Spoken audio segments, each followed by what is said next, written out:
Here with me to talk all things Masked Singer are executive producer Craig Plastis and costume designer Marina Toybina. Thanks for joining us, guys. Thank you. Thank you. So, Craig, before we get into season 3, take me back a step. Did you ever think that a bonkers format from South Korea that you discovered in a Thai restaurant in Studio City would become such a breakout hit in the States? You know, I knew there was something special about it. I didn't know it was going to be this big, to be honest. And I kind of had inklings when you look at the ratings that in Korea it was #1. It was #1 in Thailand. So there was signs that it was going to be a hit here, but not this big. I mean, it's still 3 seasons, still the #1 show in America, and that's a testament to the team all around us that helped build it, but also the mystique of just guessing who's behind the mask. And as you saw just with that video, the fans, we have such a loyal fan group. And I go on every night when our show airs, I'm on online, and I try to read every comment. I can't because there's millions literally comments coming through in a second, but they're loyal, they're passionate, they have their beliefs, and they love the costumes and the performances. So it's a high bar now, as coming off of season 3, trying to get that season 4. How do we make it even bigger and better in these COVID times? Yeah. You made a number of subtle changes. What did you learn from the first 2 seasons that you were able to bring into this season? I think some of the changes that we made. A lot of it is actually improving on the costumes, and with Marina is getting the vocal quality even better. Each season we learn a little bit more what we can do with the costumes, and it's really paramount for us is making sure each celebrity can sing exceptionally well and hear their voices. So it's each costume is unique, and then again Marina will comment on the trials and tribulations of getting all that done.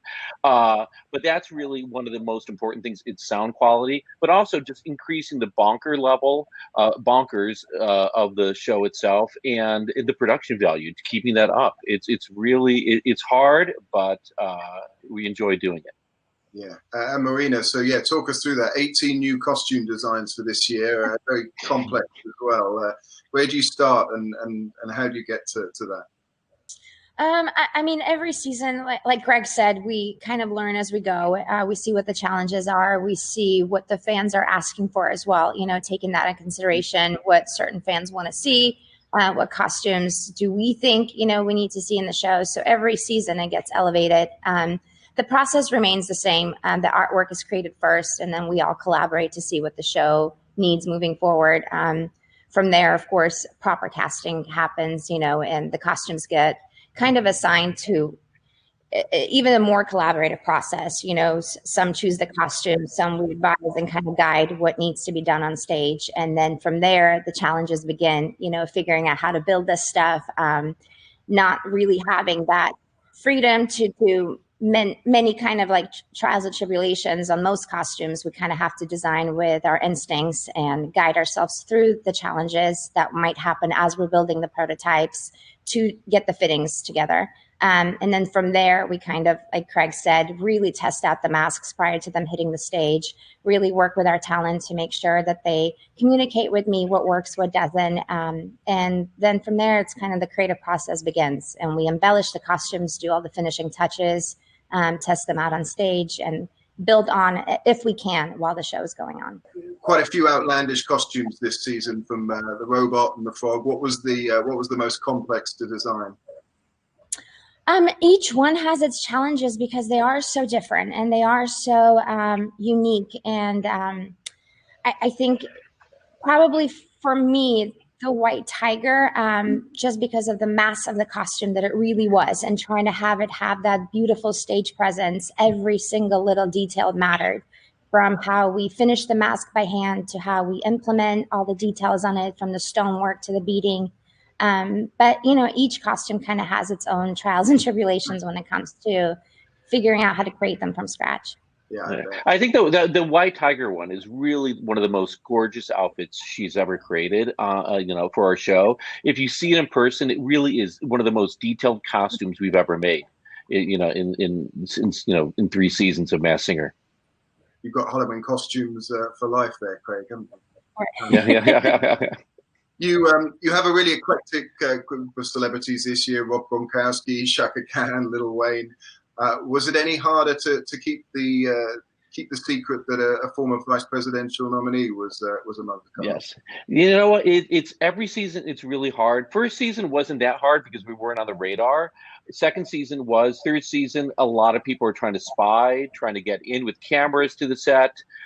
So I always say the best job to have on Masked Singer is be part of the security detail. It's one of the biggest, there's more security than there are producers on the show.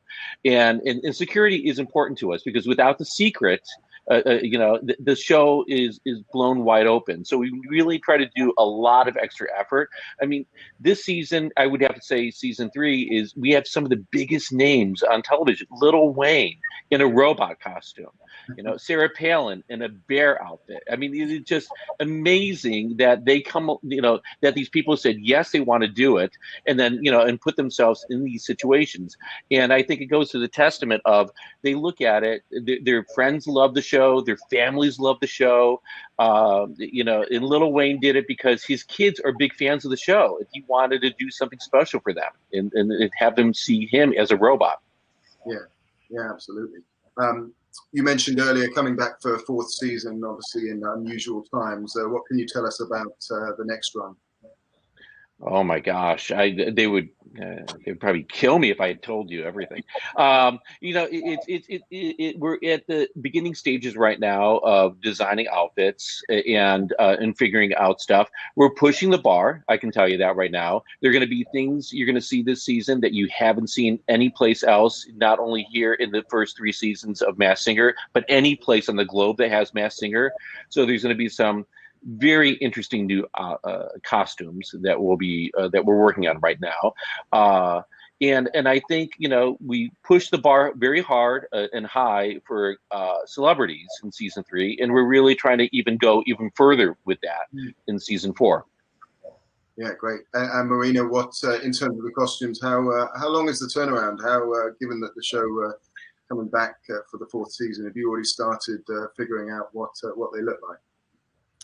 We started brainstorming and kind of being the creative selves that we are before the show starts. And like Craig mentioned, this is, of course, one of these seasons we are trying to raise the bar even higher and being more imaginative and more creative and more elaborate in terms of how can we really bring something unique to stage. So where we're at right now is we're probably looking at about, same as all the other seasons, 2 to 3 months to really get this going and prep ourselves in the best way possible. Well, thank you for joining us, and good luck with the next season, and congrats for season 3, guys. Thanks a lot. Thank you. Our pleasure.